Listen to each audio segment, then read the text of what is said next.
Racing isn't easy, but experiencing it is. iRacing puts you in the driver's seat with the industry's leading sim racing game. Drive on laser scan replicas of the greatest racing circuits from around the world. Go head-to-head against other drivers chosen by skill-based matchmaking to ensure competitive racing at every level. Compete across all your favorite series. In officially licensed cars, engineered to deliver the most accurate driving experience possible.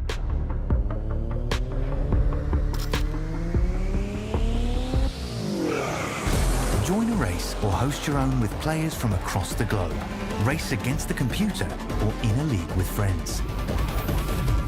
Feel the thrill behind the wheel. Visit iRacing.com.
"26 of the best open-wheel drivers in sim racing come together to compete for the Grand Prix Turn Racing iRacing Series Championship and the $10,000 grand prize that comes along with it.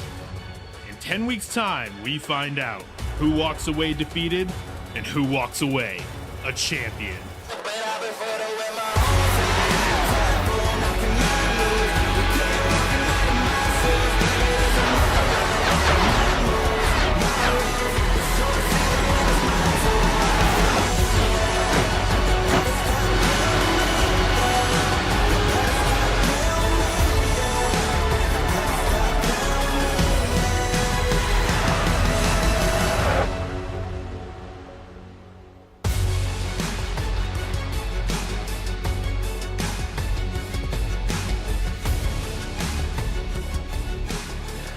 Five rounds. That's what it will be at the end of this race here at the circuit Zandvoort.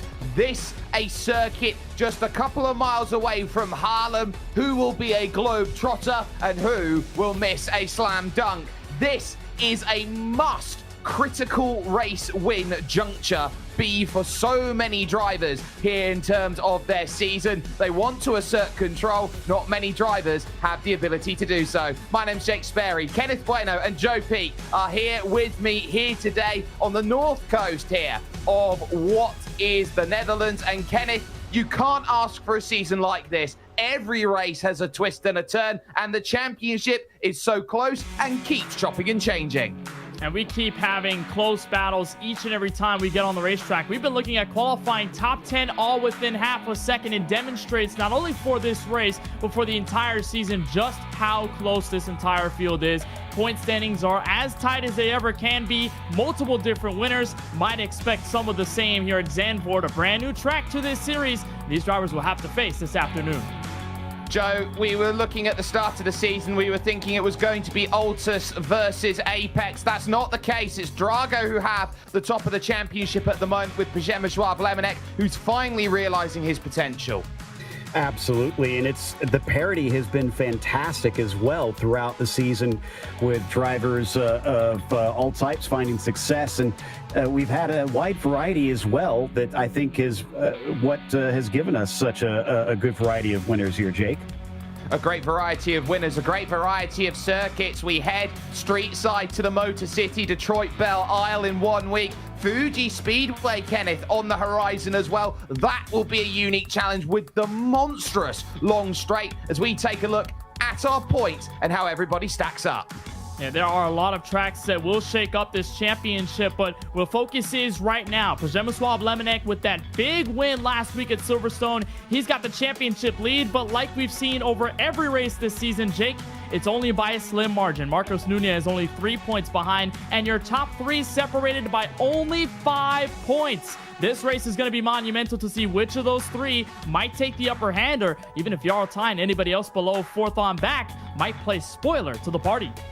Anybody from 1st to 10th could walk out of Zandvoort tonight with the championship lead overall. But this, a brand new Zandvoort. It's not the flat version. The banks are here, Joe. And this, as a circuit, becomes a completely different foray of a challenge. Absolutely, but the big thing is that it's highly technical and the lap is short. They're going to be doing a lot of turns. Like you said, though, the banking is the unique aspect to this track. Not just banking, but in turn 3, it's progressive. Expect the high line to be the way to go there.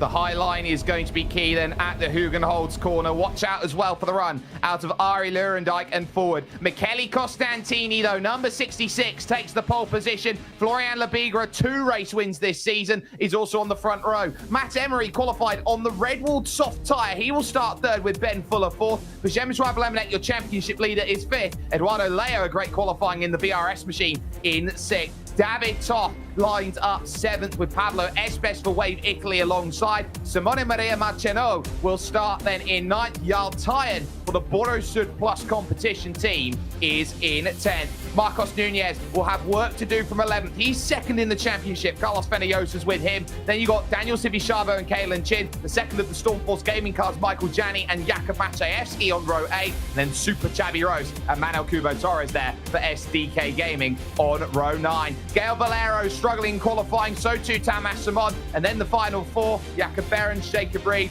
Charles Sears and Matteo Calistani. One more after that, Jan Hoffman, who was 3.6 seconds off the pace in the Vortex Sim Racing car then in qualifying. It is a cold day today here. It is just 71 degrees Fahrenheit track temperature and the wind speed 11 miles an hour. It is going to be what you would call average for a day in the Dutch dunes. This incredible circuit, legitimately right on the coast, very similar to Daytona International Speedway with how close it is to the ocean. But that wind could definitely play a factor. That is blowing in from the south, which is causing a cross tailwind on the front stretch here today. So keep that in mind as they all line up. It is 35 laps. They are allowed 1 tyre change to go onto a different compound. That is mandatory, and they will know it's not the quickest run to turn number 1. You're going to have to be very alert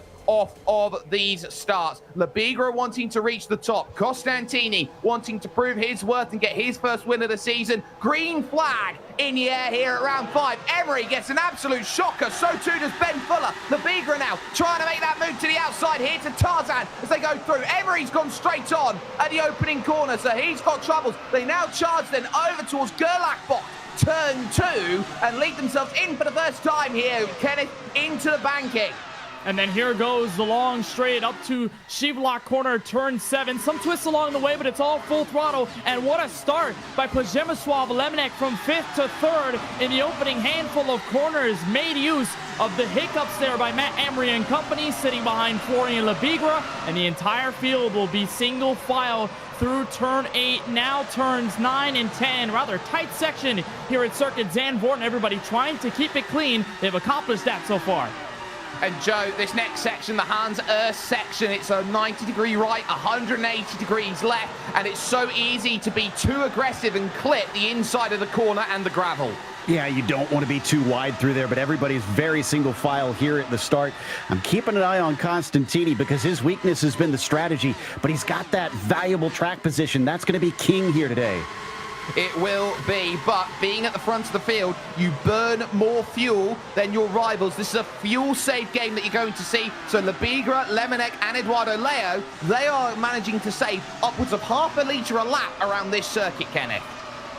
Yeah, so fuel is really going to be a big part of the conversation, and you've also got a rather short pit lane. You don't necessarily have a super long delta like we've seen at other tracks across the calendar, so these drivers are going to make use of that. That might be the biggest topic of conversation if it's not going to be the tires. And we'll see exactly how Costantini plays this, because his teammate, Ben Fuller, is all the way back in 5th. So it's not like he can just hang back, sit behind Florian Labigra, and have comfortability in that. He needs to stay up front and demand that he's going to be at P1 for as long as he can. And Labigra's going to have to work hard to get around him and get through this tight corner. The chicane here at the back end of the course before they get to 13. And Ari Lyndike corner, turn 14. Banked corner with safer barriers. Not often you see that, Jake, at road courses.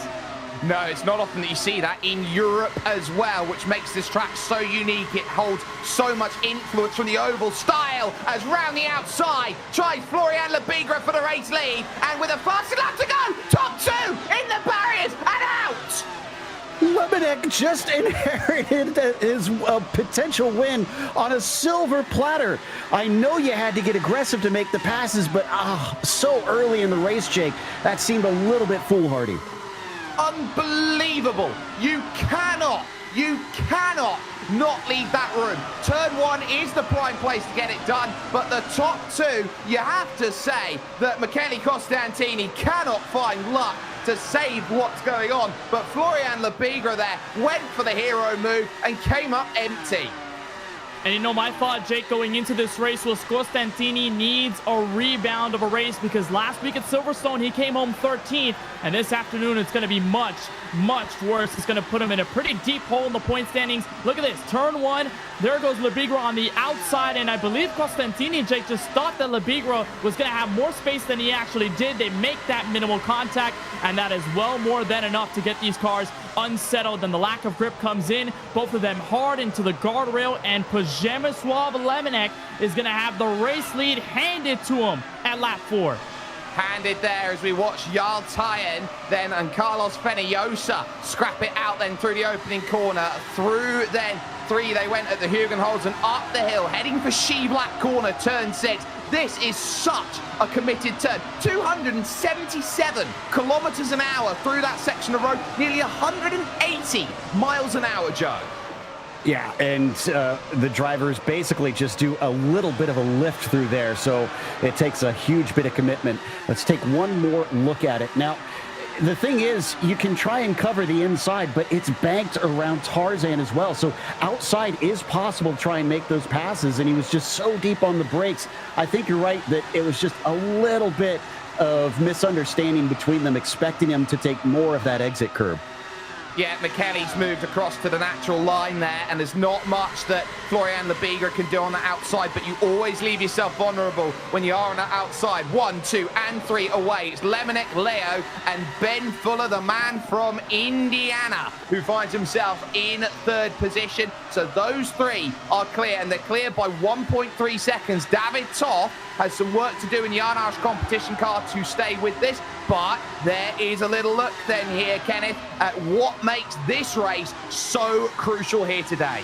And I already alluded to the short pit lane time. Only 15 seconds you have in the box, and remember, we've seen some really short pit stops with these Grand Prix de la IR01, so say that could be a really big advantage for the drivers this afternoon. Pit road speed only at 37 miles an hour, but the biggest focus is the 35 lap scheduled distance and the 24 lap average. We could see that these drivers can go on a full tank of fuel. We might expect either 1 or 2 stops in this race, and I believe that this race might just be the opportunity for guys to take a 2-stop strategy versus a lot of the others we've seen. And Jake, there's a look at the tire strategy. 2 of them that could be available. Option 1, we're seeing a lot of drivers do it already. Mediums to start this race, then probably around lap 13, go for the hard and just use that tire all the way home. But option B is a little interesting. You start on the soft tires like Matt Emery did. You go mediums all the way through, but the problem for Emery, he disconnected a little earlier. Not sure if he's got some internet issues, so that strategy might not happen for the rest of the field, but option A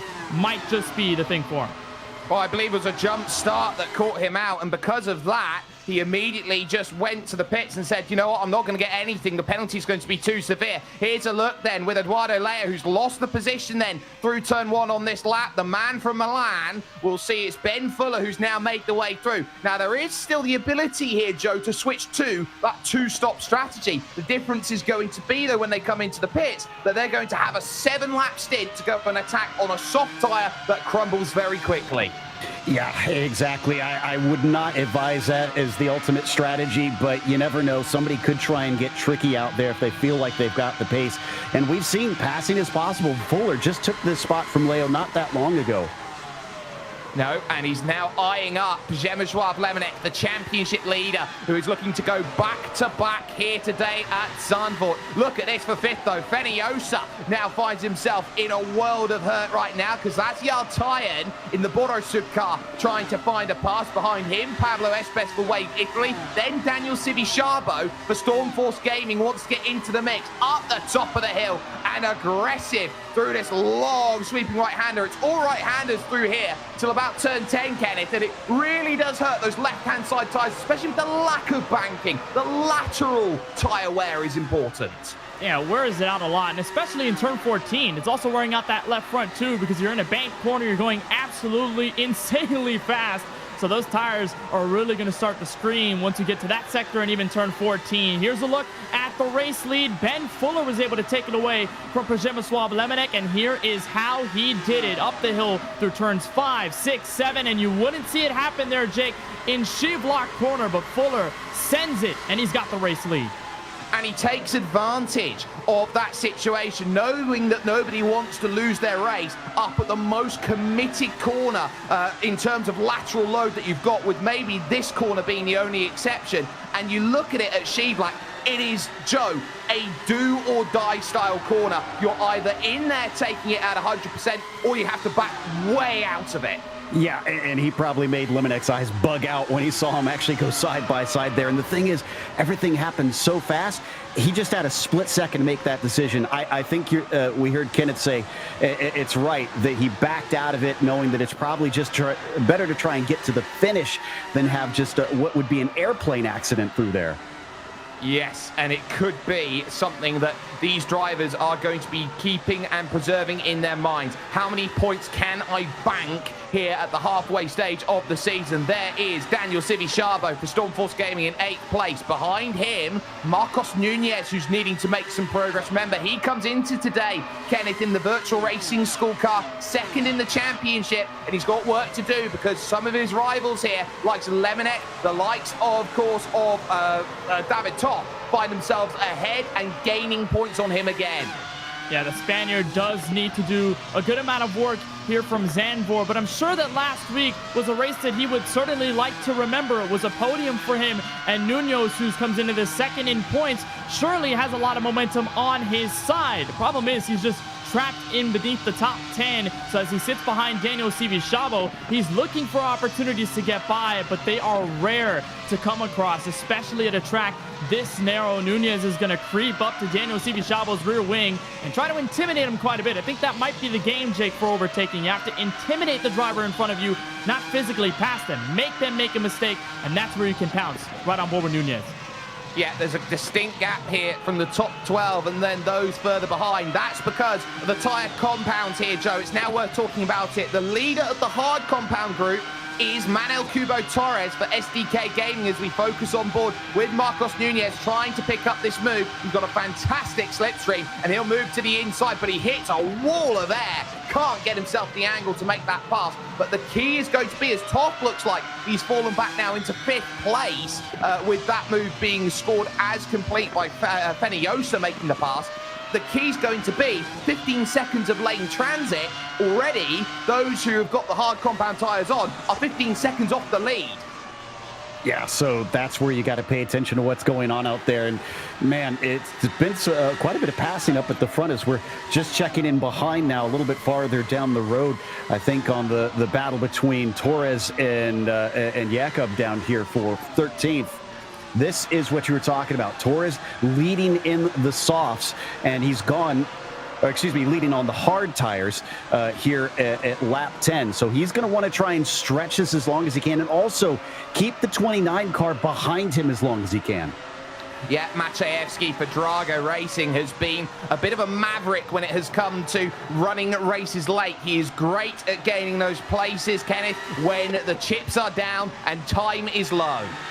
That's definitely true, but the thing is, he's needed to complete races, and that hasn't been all too common in this year's series. I mean, DNF at Spa, his best finish was 6th at Jerez, but then 13th at Texas after getting spun late on a restart. Then he was 6 laps down at Silverstone 1 week ago after luck didn't go his way. So while his teammate in Lemonnick has certainly been shining as of late, Maciejewski has a lot of skill beneath the wheel, but the problem is just putting those races together, and I'm sure this strategy could open the door for those positive opportunities and possibilities later on. Remember Matt Emery, how we did not expect him at all in race number 1 to go at it and stay out as long as he did and took advantage of where he was. Maciejewski can do the same as you ride on board with him, just tucked in behind Manuel Kubo Torres. Yeah, he's the face of concentration, so much so here, Joe, that the lights are off in his room right now. He wants full focus on what he sees in front. He wants no artificial light there really messing about with him. Yeah, like you said, really focused, but he's got to be a little bit concerned because they're being caught from behind by Valero and Behrens is once again back a little bit up towards the front here. Watching now between Leo, Lemonnick, and Fuller for that lead. They have not been able to get away from each other, Jake. I think this battle is very much on.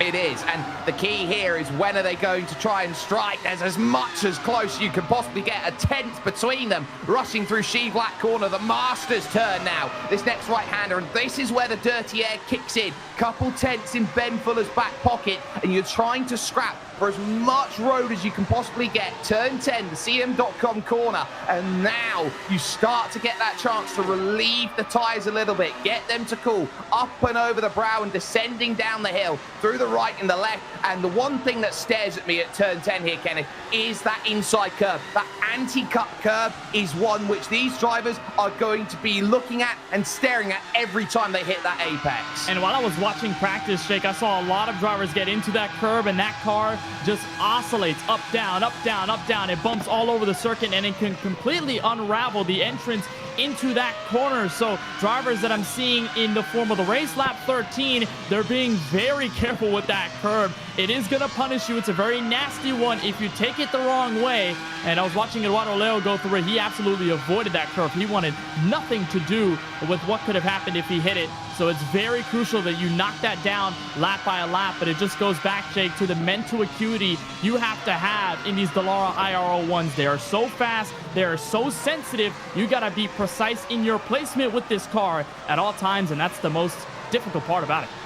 They are nearing towards a pit stop window here. I wouldn't expect them to go too much longer than here on lap 13 here of 35. And Joe, you could sense the stress that's there for Ben Fuller on the left-hand side compared to Przemysław Lemonnick, the championship leader there on the right. Lemonnick is the coolest man in the room. Every time he goes through, you can tell that Ben Fuller's under pressure. Look at the heat that's escaping his cheeks. And the intensity, though, of that look from the 11 as he is just full focus. Here we go. A lot of cars in. My goodness. So he's in, David Toth's in, Jarl Tyen's in. So that you would talk about here, Kenneth, is that technical partnership. They've all got the same strategy in mind.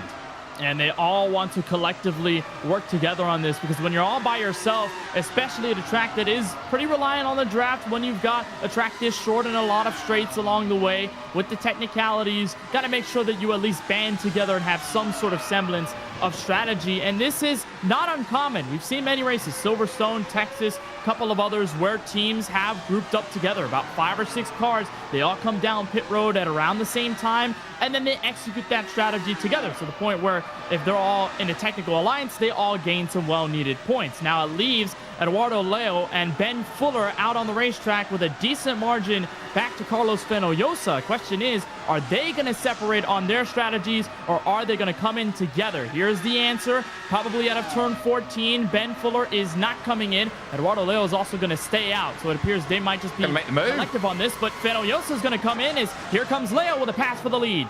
Track position is so important coming into the pits around here because it's such an aggressive braking zone to go in. Feniosa in, Pablo Espes and Kalen Chin, so both the Wave Italy cars decide to make their stop. Sometimes it's good, Joe, in a series like this to stay out a little longer because they have to refuel. The car's heavier when they leave the pits. There is still that chance that the tyre life can be minimized by the fact that the car is heavier.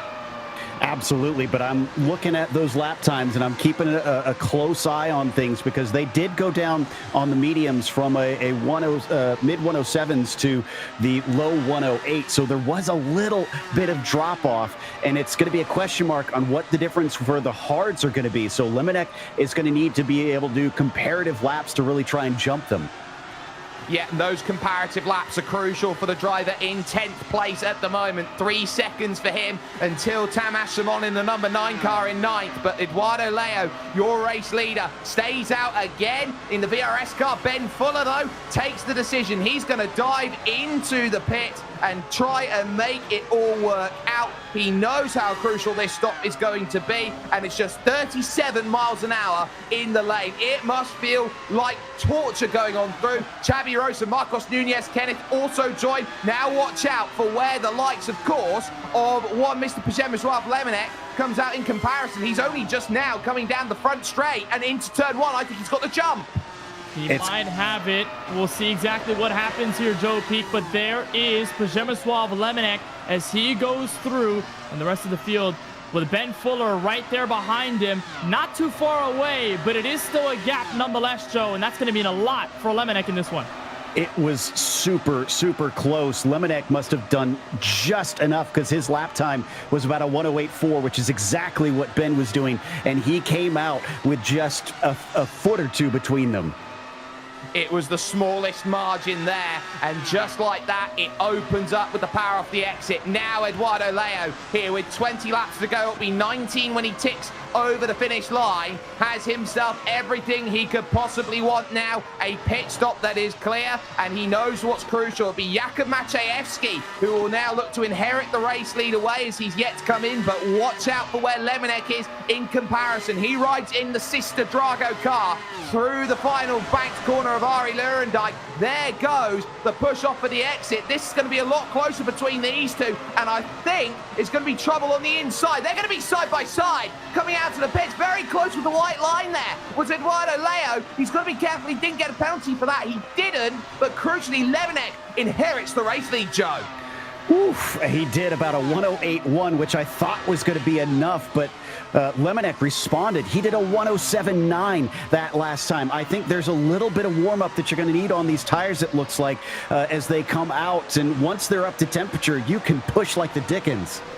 You absolutely can push, but they are now going to start hitting all of the hard compound tyre runners here, Kenneth, and this is the key. They will have to dispatch of them one at a time, and look at the group behind Maciejewski. Manuel Kubo Torres, Gail Valero, Jakob Behrens, all there, all trying to find their angle. Both of the SDK gaming cars are on that hard compound strategy and trying to make it work. And they're all clustered together, which is going to be a big part of the strategy. As here comes Manuel Kubo Torres. He looks for a pass entering turn 1. He's got the lead. Maciejewski attempted a crossover for a moment, but he's going to hang back. He'll give Torres the spot for now, but he looks like he'll probably not relinquish once they all come in on pit road. This is going to be really interesting here, Jake, because they're all this close together, and if they all come in at the same time, they might just be a force to be reckoned with by the time Lemonnick and Leo and even Fuller get around to the block.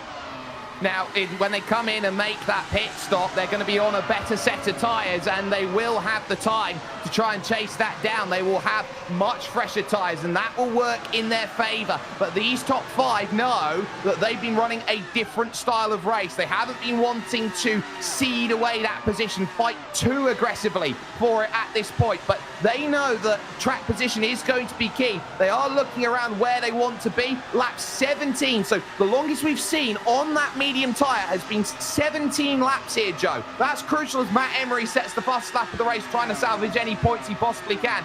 But we sort of sense right now, in a 35-lap race, you're looking at maybe, at best, best here, lap 20 is the right time to go in with about 15 laps to go to an attack. There is the man from Argentina in space. Look at what he's got broiling there behind. Yeah, and this gives you a great sense of just how fast everything happens in these cars. The reaction time of these drivers is absolutely phenomenal, but Torres remaining cool with everybody just breathing down his neck. Now, the hard thing is going to be they're almost literally a pit stop behind now, the likes of Lemonek and Leo and Fuller. So for them to make that up on the medium tires, I just don't see it possible. No, I don't see it either, and I think it's going to be crucial here as these drivers go through. On the back, you can just see it in the back of shot. That's Przemysław Lemonek, who has caught the back of the Veloce Vex driver, Tamas Simon. So now, all of a sudden, we're in the group, and it's going to be about where you can find the pass and where you can find that momentum. Every single second that Przemysław Lemonek is held up, it will bring Eduardo Leo back in. He built that gap to 1.3 seconds. That rubber band could suddenly repair Kenneth. Lemonek needs to make sure that if he's going to handle the traffic in front of him, that he handles it as quickly as he can, but it's not going to help knowing that the top three are all nose to tail fighting for position within each other, and that Tamas Simon is kind of on the back end of this. He'll swat up right there and give him the dirty air. That was big in turn number 3, and Lemonek is going to hold back for now. This is Leo's opportunity to strike as Lemonek deals with traffic. Lemonek dives underneath in Shivlak. He's got 5th. He's got 5th, and that was crucial to get that run. That defensive line taken through the progressive banking there, Joe, really hurt the run off the exit for Tamas Simon. Yeah, I was thinking the same thing you were. I think he was trying to cover off a dive down the inside, but they have to understand that inside line is very difficult to finish the pass up. I think he would have been better suited just staying high. Charlie Sears finds himself down in the pits at the moment, but it's all about these drivers. Jakob Behrens, the IGL E-Coatings racing car, is the next target in line as they go through. Let's have another little look then of this. Up the top. Woo! You can't get much closer than that in terms of how they go through. 1, 2, 3, and 4 all dive their way into the pits. Manuel Kubo, Gail Valero, Jakub Maciejewski, and Jakob Behrens have all found themselves pit side, Kenneth.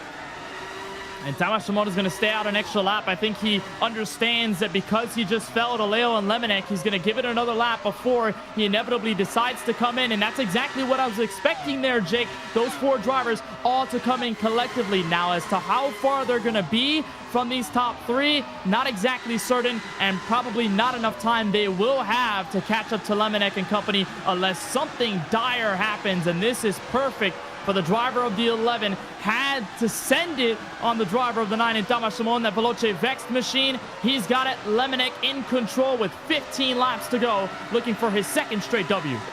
But Eduardo Leo is not going to take this one lying down. He is very much in the range at 7 to 8 tenths of a second, and that confidence is going to have to try and bring it back into play. The Milan man has got it all to do right now, and a driver who, when it came to the qualifying series, Joe, he was the driver that was circled in. He's got every box ticked off about how good he is. Start of the season hasn't reflected that. This is pretty much his recovery at this part of the season. And, you know, the driver that this is hurting the most up in this battle for the lead is Fuller. Simon still didn't pit behind him. He kept on going past us in the booth here, and he is in 3rd, and Fuller can't get up to Leo and Lemonek. He needs that car to get out of the way. Yeah, but remember, Tamas Simon is just as likely to go and race. He's allowed to race for it. This is for position out on circuit. And Ben Fuller struggles through the corner, and he just about keeps it on the road. How he still has a front wing left on his Dallara IR01, I have no idea, Kenneth. And how did Tamas Simon save that? Easily he could have been turned around and went right into those tire barriers at the exit of the corner. But fortunately, both of them keep it together. And Joe, I mean, this is only spelling disaster for the Indiana native, who spent a good amount of this race at the front of the field after Costantini and Lebigra got into it with each other. But you're right, as he struggles lap by lap to get around Simon as he comes down pit road now, Fuller's going to follow, though, in P4. I wonder if he damaged the front wing or something. Yeah, maybe. But yeah, I sensed frustration with that move. Exactly like I was talking about. He knew it was mission critical.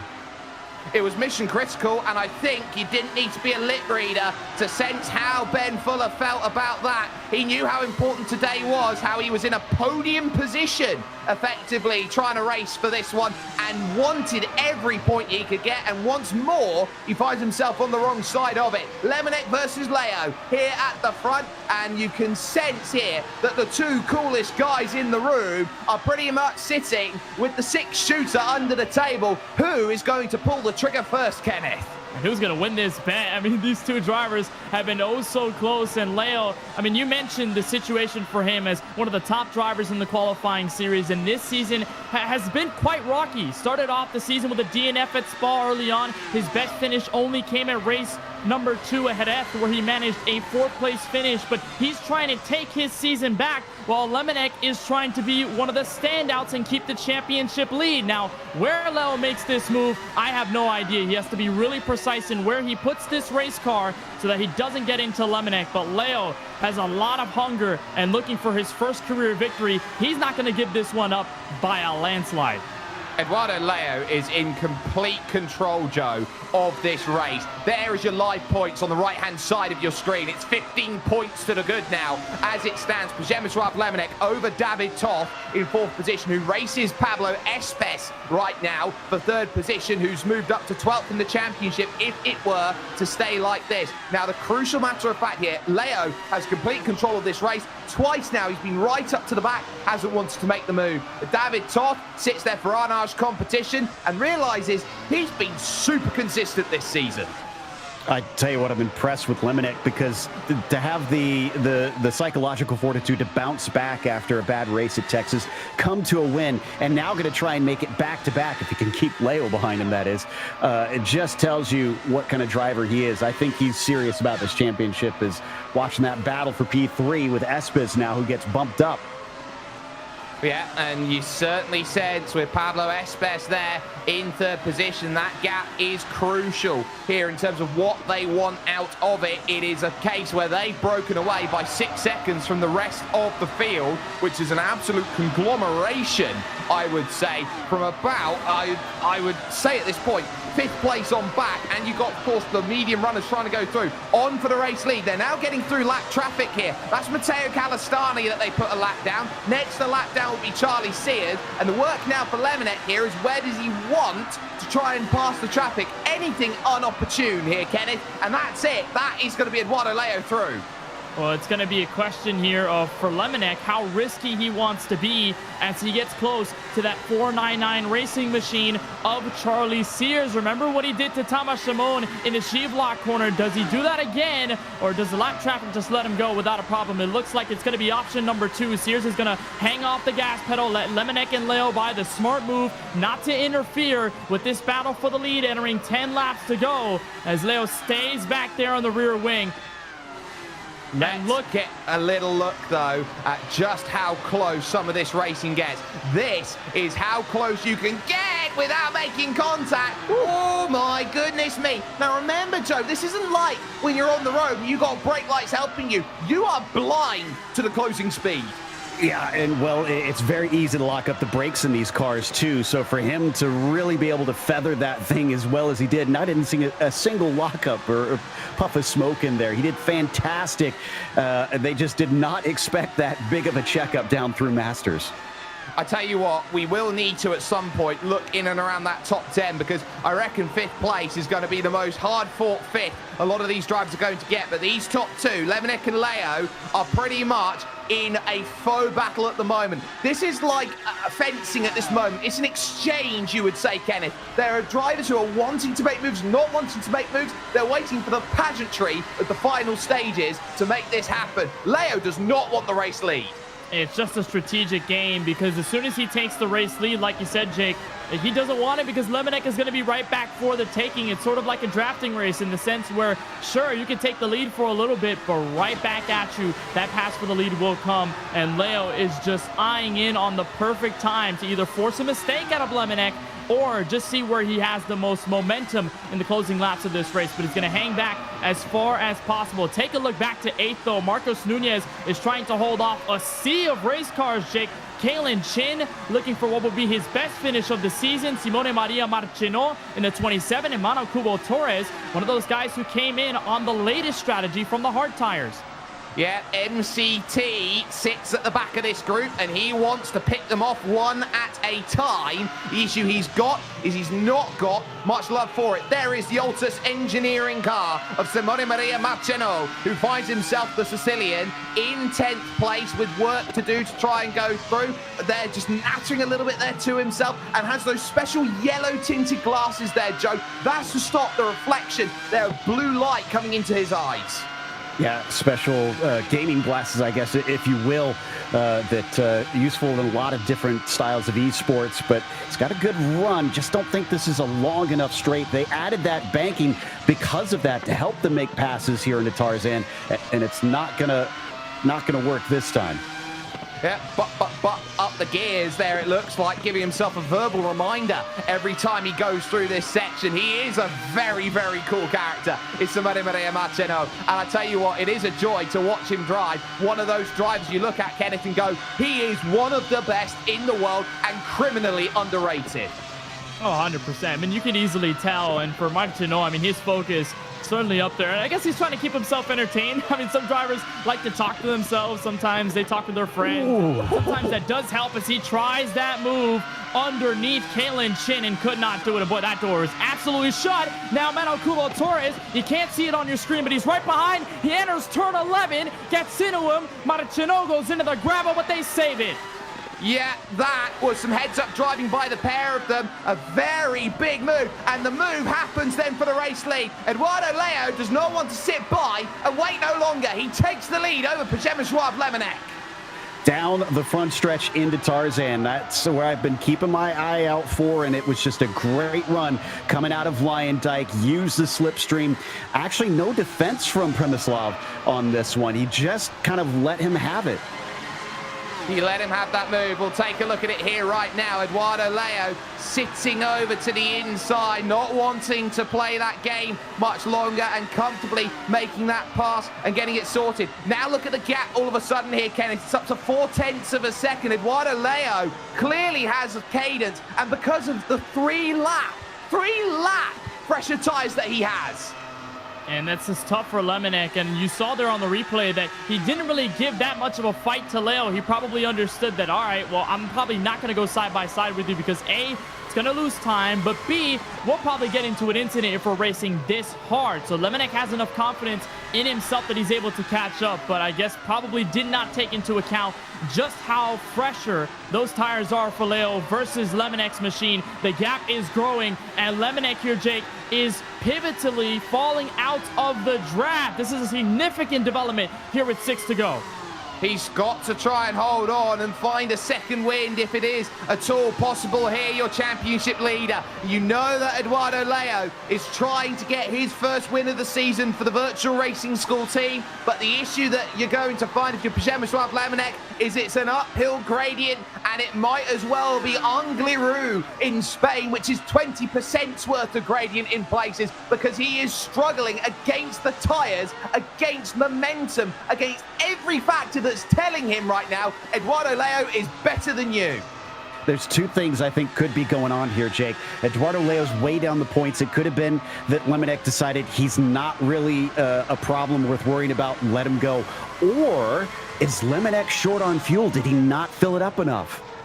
That's also another question to be asked then in terms of what he was looking for. He's been running at the front of the field. He's decided to pull it back into second, but he can't stay in range then of Eduardo Leo, who again attacks beautifully through the long sweeping left at the Hugenholz corner, turn 3. While that's going on, there's another little look then from one of the SDK gaming cars making the pass on Jarl Tyen for position. Mano Kubo Torres up into 8th place now. And while all this is happening, you've also got 3rd and 4th right now. David Toft's trying to damage Limitate at this point, Kenneth.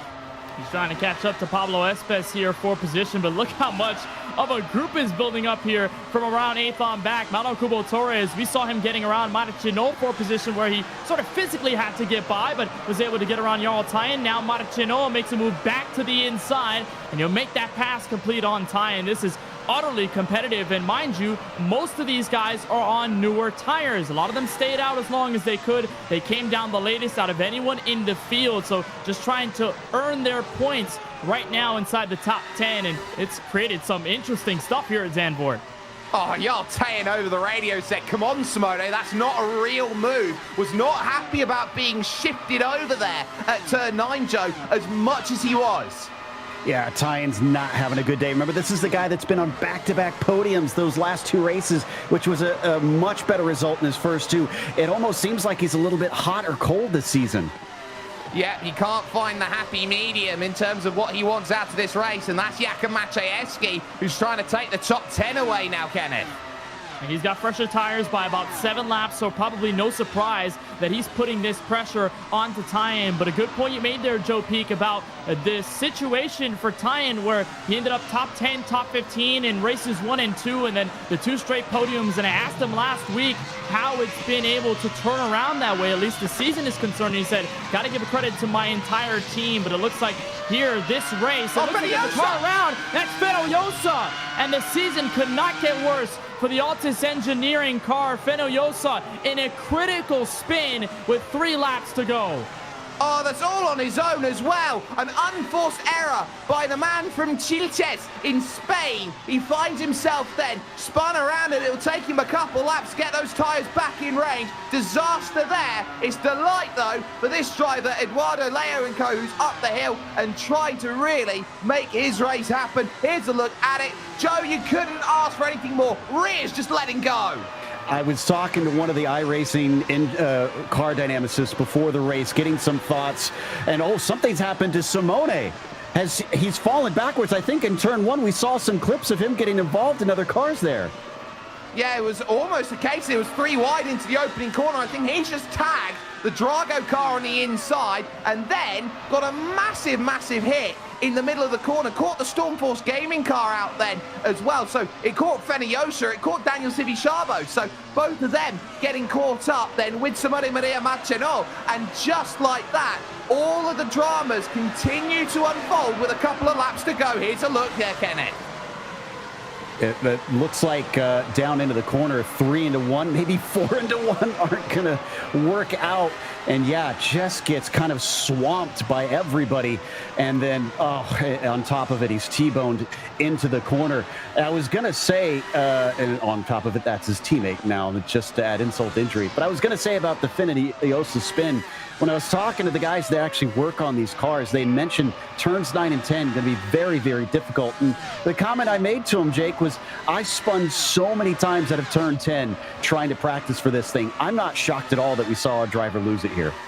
No, I'm not shocked either. I tell you what, though, it is still going to be on here. We've got a lap and a half to go, Kenneth. There's still this on for 8th place. There's also still David Toth trying to take 3rd. He's not going to give this up, and I'm sure that the aggression is going to be turned to an all-time high in this last lap. Watch for the first corner, Tarzan turn, to be the place for everyone to make moves, specifically 8th, 9th, and 10th, how close they are. David Toth is going to have an opportunity to get off the rear wing of Pablo Espes' machine. White flag in the air, and for Eduardo Leo, Jake Sperry, this is an unbelievable breaking point for driver the 23. Has had a struggle over the season so far, and this race might be the one where he takes his season back.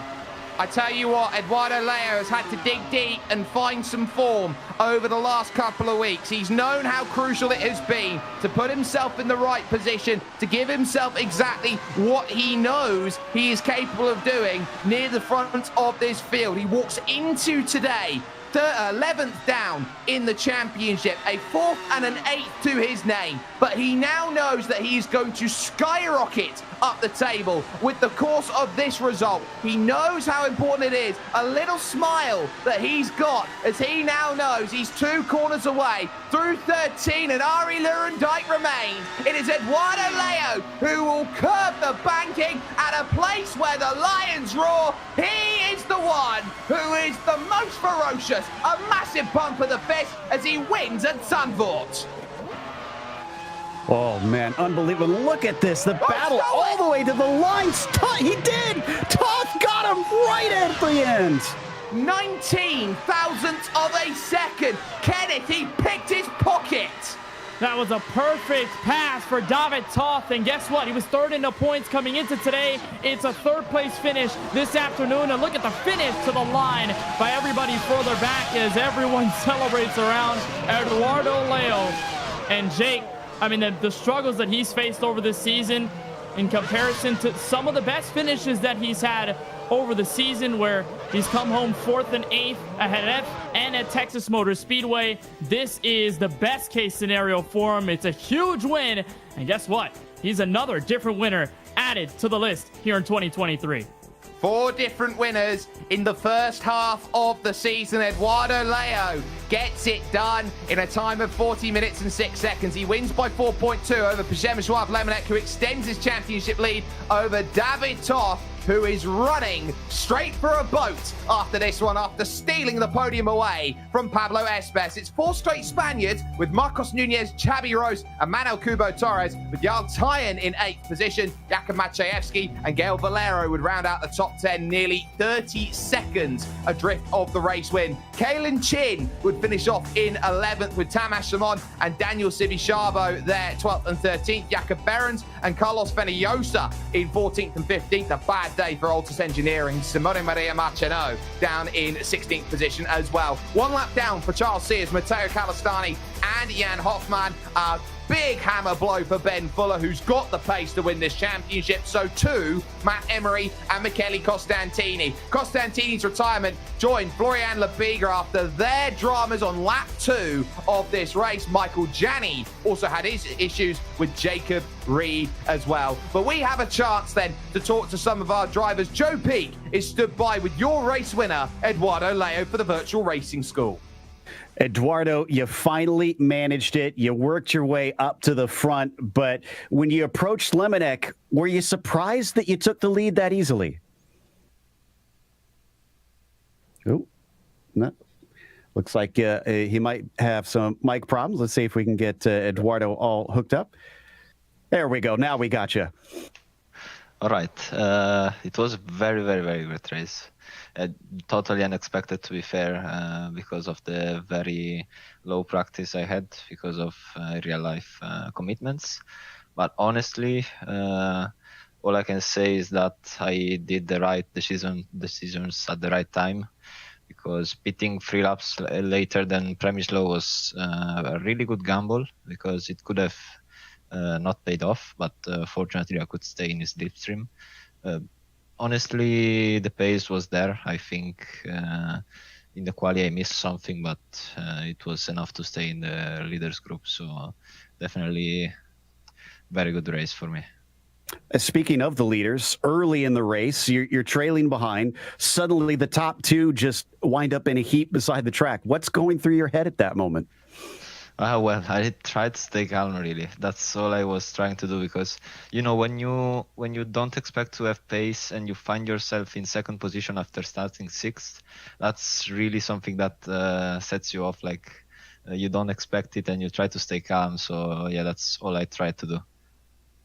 All right, your first win of the season. You know, we're heading off here into the second half. How many are there more wins on the table? Oh, well, I hope so, obviously. I hope also I can fight back in the championship fight also, because a lot of the leaders a lot of guys crashed. So I hope I can climb more and more in the standings. I think the circuits coming up I'm not very familiar with, but I'll surely try to give it all my best. Well, again, congratulations on the victory, the first one of the season. We hope to get to talk to you more. Thank you very much. Thank you. Eduardo Leo. And it looks like we've got Lemonek here in the number 11. Przemysław, unfortunately not able to take the win, still a valuable second place, and I believe still the points leader. We didn't see a hard defense there into turn 1. Did you intentionally let him go thinking you didn't have enough? Yes, because there was an incident with lapped car. Unfortunately, I had to brake, and Eduardo brake as well behind me, but he tapped me slightly in the rear, and after that I didn't have any grip in the car. But even if I didn't pick up that slight damage, thankfully I was able to finish still ahead of the P3 battle. Even if I didn't pick up the damage, I wasn't gonna fight for the win, because at this point there is no point risking it for the 4 points when there is championship at stake. Now it is important to collect points, especially in a situation like this. I pick up damage. I could have pushed too hard and spin, but I just decided to take it easy and bring back P2. Of course, I want to fight for the win. I don't want to lose time, but getting damage and pulling a bit off from the throttle from pushing so hard is nice, because I think I got some diffuser damage, so every time in high-speed corner, my rear was just letting go, and there was nothing like it in the test races we've done. The tire when on this stint was great. I had a lot of tires left, so it's for sure not the tires. And the pace that I've been doing on the last 10 laps, it was almost 1 second slower than what I've been doing in the practice. So unfortunate with the damage, but still happy to get P2 in the end. In this championship, it's not a matter who wins the most, but who gets the most points. So happy to bring the points home and extending the championship lead slightly, just by 3 more points over David now. It was unlucky for a lot of people. There was a lot of weird contacts, a lot of netcodes, a lot of incidents. Florian getting very unlucky at the start. Then I think Ben had some issue with the slower guy on all tires. I think that these races like this are very difficult because, of course, yes, I could have braked away, if not the low hard runners finishing their stint, but it is still important to maximize the result. I mean, speaking of maximizing results, next week we're going to Detroit, which is probably going to be a big toss-up. Things can so easily go wrong. What do you do to prepare for that one? For me, this race was the hardest race of the season. Of course, both this track and Detroit, I never drove in my life more than a few laps. Detroit, I don't even own on iRacing. So it's going to be a difficult challenge, but I think Detroit suits me more. I always like street circuit. I like tight corners. I think it's going to be the same preparation as usual. The preparation is always great, thanks to our working group and awesome engineer. And I think there is nothing to be afraid of. Just need to put the quali lap together, which I didn't manage, unfortunately, today. And keep grabbing the points, because you can see it's 4th different winner this season, and people fighting for the wins. And of course, it's good to score points race by race, getting good results. But now it's time to shift the focus a bit, I think, from fighting for every point on track for the win and start focusing on a long-term result. Of course, now P2 and hopefully strong results again, because it's not the best races that win the championship, it's the worst ones. How can you maximize the points from the worst races? Oh, like I said, just incredibly forward-sightedness there on this championship. Again, congratulations on the P2, Primoslav, and hopefully we'll get to talk to you in the future. See you next week. All right. And then finally, of course, we have David Toff. Now, right down to the finish, how nervous were you that you were going to be able to pull that one off and get a podium here?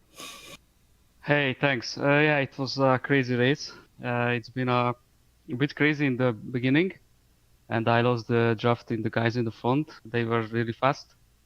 And after the pits, I was behind Pablo. He was doing a really good job. I was sweating like crazy just to stay in draft. And I could do some moves in the last lap. So he had to defend in a couple of corners. So I had a very good momentum out of the last corners, and I could win in a drag race, but it was really epic. You've shown incredible consistency this season, only one finish outside of the top 5 in the first 5 rounds. Is that kind of your goal? Are you really just aiming to bring it home with solid points finishes? Yeah, my main goal is to win, but I'm not good enough yet to win. So my plan is to be consistent, getting points every round, and have a good position in the championship at the end of the year. Well, I'd say you're pretty on track for that. How's the car feeling today? This track so different from what we've seen at the previous races, with it being so short and so technical. Yeah, I think the set was a bit oversteery for me, so the car was a bit tricky to drive. But as soon as you were in the draft, it was a little bit understeery as well. So the balance was not the best for me. So that's why I'm super happy to be third in the race. Well, David, excellent work out there. Go celebrate today's podium. Thank you. Third place for Toth. Jake? Absolutely brilliant stuff from him. The 4 drivers who started on the front 2 rows of the grid all finished outside 20th or worse here today. An incredible stat, but look at those gaps. It has completely obliterated. It was 10 within a race lead or race championship points. It's now 5. Eduardo Leo will get there with a fastest lap bonus point, of course, next week as he goes through. But Kenneth, look at that. It is now Lemonek, Toth, Nunez, Tyan, and Leo, the 5 most consistent drivers. And while definitely the gaps have opened up quite a bit as we wrap up Zandvoort this afternoon, I'm sure that the battle for the actual championship itself still going to be as tight as ever. Back in 2021, it was the very same thing. So we've got a host of drivers, Jake, that continue to go week in, week out with a possible chance at taking the championship lead. And as we go into a track that Joe Peak mentioned as a big toss-up, Detroit Belle Isle, our first and only street course race of the season. That toss for the championship might just be completely torn apart or maybe completely changed. Detroit's going to be a lot of fun next week. They say that any driver can race on a road. You put them on a street course like this, it really does show who has good pace, who has great pace, and who is an all-timer in terms of talent. The Motor City will await these drivers and will do so 1 week from today, October 19th. Mark that down. But what an incredible championship we are set for. 1/2 of the championship is score complete, and the consistency value is being put head and shoulders above everything else. Przemysław Lemonek will try and win a complete battle in terms of his championship. Leo will take an almighty result as he goes through, but everything changes as the Motor City awaits us all.